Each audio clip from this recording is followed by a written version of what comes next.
안녕하세요. 보험금 팔례방입니다. 편집조현병, 양극성 정동장애, 불안장애, 공황장애 병력자가 투신한 경우 입원 치료 이력이 있고 최근 추가로 입원 치료가 필요하다면 자살 사망보험금은 부책인지 여부에 대하여 서울남부지법 2023 가합 103827호 토대로 명확히 살펴보도록 하겠습니다. 기초사실, 망인은 2022년 11월 18일 제주시 지에 있는 건물 옥상 난간에서 투신하였습니다. 재판부의 판단.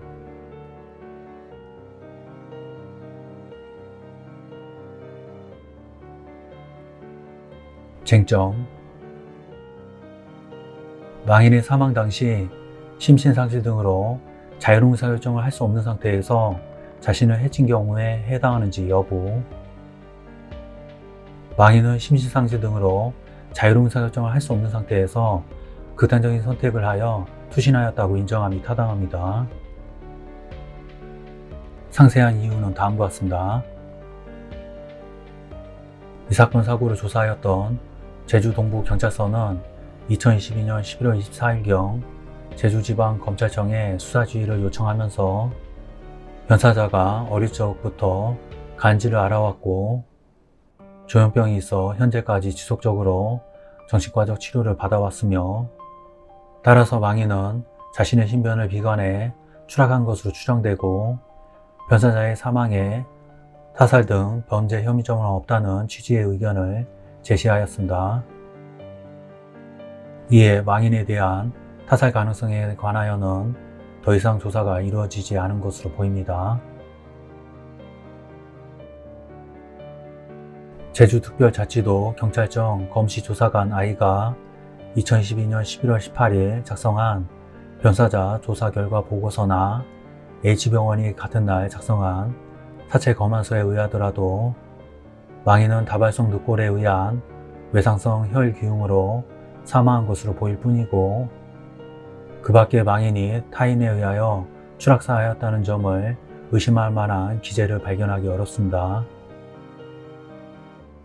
이상과 같이 망인의 타살 혐의를 의심할 만한 정황을 발견하기 어렵고 망인의 체구 및 아래 다 내지 마에서 보는 바와 같은 망인의 정신병력 등까지 종합하여 고려하여 보면 망인은 극단적인 선택을 하여 투신하였다고 인정함이 타당합니다. 망인은 적어도 2015년경부터 2018년 12월경까지 H병원에서 정신과 진료를 받아왔고 특히 2018년 10월 2일경부터 2018년 12월 10일경 사이에는 위 병원에서 입원 치료를 받기도 하였습니다.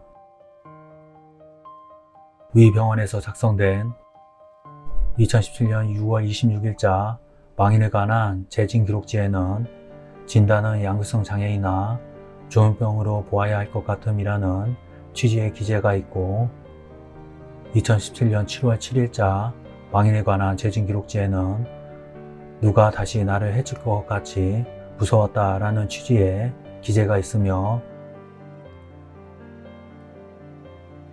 2018년 12월 2일자 망인에 관한 경과기록지에는 간질약도 안 먹어서 연휴 기간 동안 안 쓰러져 2015년에 본원 입원 중2부터 경련약 한 달 전부터 집에 나가지 않고 화가 나면 참지 못해 벽 때리고 자신의 몸을 때리고 소리 지르고 물건을 던지기도 했었고 지속적으로 엄마 아빠가 나를 팔러 간다는 피해망상적 사고도 했다 함 등의 기재가 있고 2018년 12월경 작성된 망인에 관한 퇴원 요약지에는 주 진단명이 편집조현병으로 기재되어 있고 주요 검사 소견 및 경과 요약 부분에는 공격 행동은 감소하였으나 한청 및 망상은 잔존이라는 기재가 있습니다.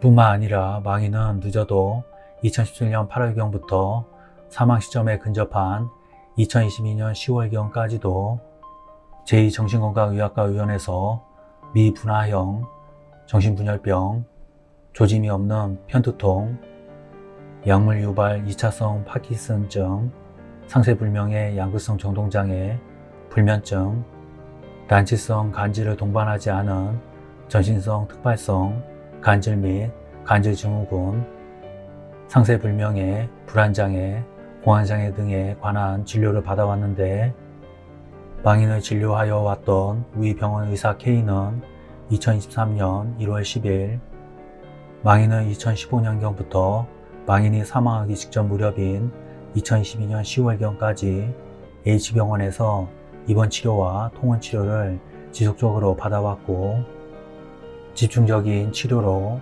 여러가지 정신병적 약물을 사용하였음에도 환청, 망상행동, 와해된 행동사고, 사회적 철수 등의 증상이 심하였고 최근에는 입원 치료도 고려하고 있었다라는 취지의 소견서를 작성하기도 하였습니다. 위와 같이 망인이 2015년경부터 사망 직전 무렵까지 장기간 정신과 진료를 받아왔고 진료 기록 등에 비추어 보건대 망인은 다양한 정신질환을 심각한 수준으로 알아왔던 것으로 보입니다.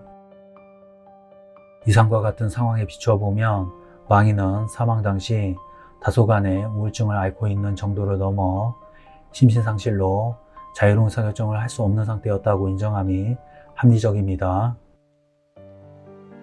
앞서 나에서 본 바와 같이 피보험자가 심신상실 등으로 자유로운 의사결정을 할 수 없는 상태에서 자신을 해친 경우에는 설령 그러한 행위가 고의로 이루어진 것이라고 하더라도 이는 보험사고에 해당하는데 위 1에서 본 바와 같이 망인은 심신상실로 자유로운 의사결정을 할 수 없는 상태에서 이 사건 건물에서 투신함으로써 사망에 이르렀으므로 결국 이 사건 사고는 제1, 2보험 계약이 정한 보험사고에 해당한다고 봄이 타당합니다.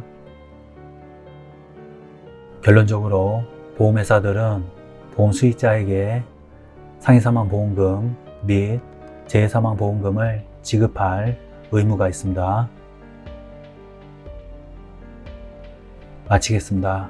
긴 시간 시청해 주신 점 고맙습니다.